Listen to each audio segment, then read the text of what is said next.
Covid டைம்ல நம்ம லைஃபை காப்பாற்றின ஒரு முக்கியமான விஷயம் என்னது? வேக்சின் தானே. பட் அதே வேக்சின் சில பேரோட உயிர் எடுத்திருக்குல்ல. வேக்சினோட சைடு எஃபெக்ட்ஸ்னால நிறைய பேர் இறந்துருக்காங்க. ஜென்ரலா பார்க்கும்போது வேக்சின்ல வந்து ஒரு பாசிட்டிவ் இருந்தாலும் வேக்சின்ல கிரிட்டிசிசமும் இருக்கு. இன்னைக்கு பார்க்க போற ஆங்கிள் வந்து இந்த ஆங்கிள்.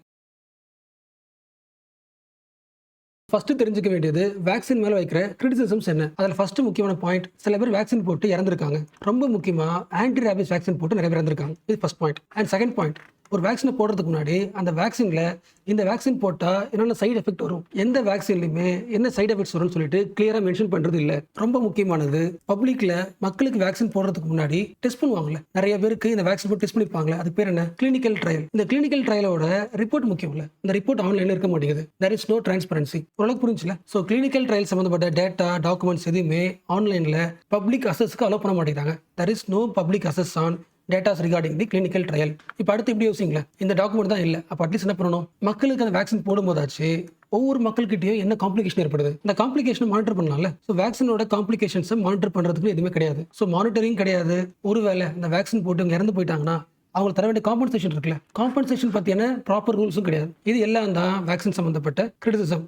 யோசிக்க முடியல. வேக்சினோட சயின்ஸை பத்தி நம்ம பேசல, வேக்சினோட மேனேஜ்மெண்ட் பத்தி பேசுறோம். ஒரு வேக்சின் போட்டு ஒருத்தங்க இறந்து போறாங்கன்னா என்ன அர்த்தம்?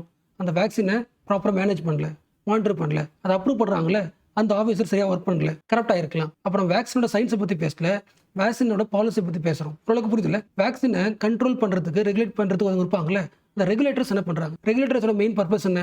அதோட சைடு எஃபெக்ட் என்ன வரும், காம்ப்ளிகேஷன் வந்தால் என்ன பண்ணலாம், காம்பன்சேஷனுக்கு என்ன பண்ணலாம், எப்படி மானிட்டர் பண்றது, இந்த எந்த விஷயமுமே ப்ராப்பரா இல்ல. வேக்சினோட மேனேஜ்மெண்ட் பத்தி பேசிட்டு இருக்கோம். இது எல்லா விஷயத்தையும் சேர்த்து சுப்ரீம் கோர்ட்ல ஒரு பெட்டிஷன் போட்டிருக்கோம். யார் போட்டிருக்கா?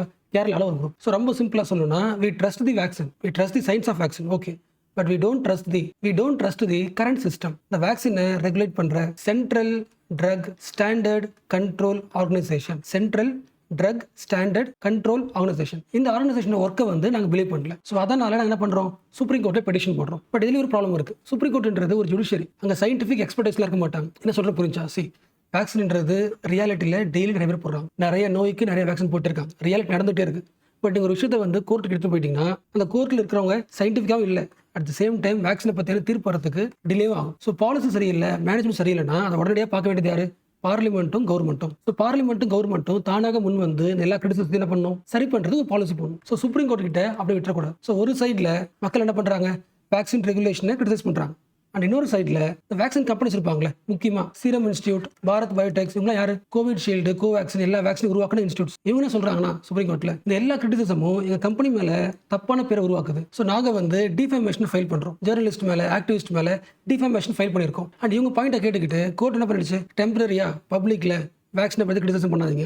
வேக்சின் சம்பந்தப்பட்ட பப்ளிக் கிரிட்டிசிசத்துக்கு கொஞ்சம் நாளைக்கு டெம்பரரி பேன் பண்ணிருக்காங்க.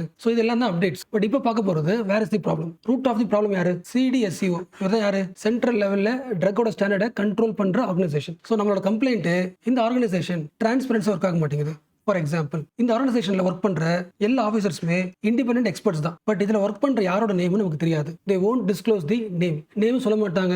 அவங்க எங்கிருந்து வந்திருக்காங்க அந்த விஷயமும் தெரியாது. இது ஃபர்ஸ்ட் கிரிட்டிசிசம். ஓரளவுக்கு புரியுதா? சம்டைம்ஸ் இந்த ஆர்கனைசேஷன்ல இருக்க ஒரு எக்ஸ்பர்ட், ஒரு சயின்டிஸ்ட் என்ன பண்ணலாம்? இன்னொரு ஒரு கம்பெனில ஒர்க் பண்ணலாம். அப்ப அந்த கம்பெனியோட வேக்சின் வரும்போது அவருக்கு என்ன வரலாம்?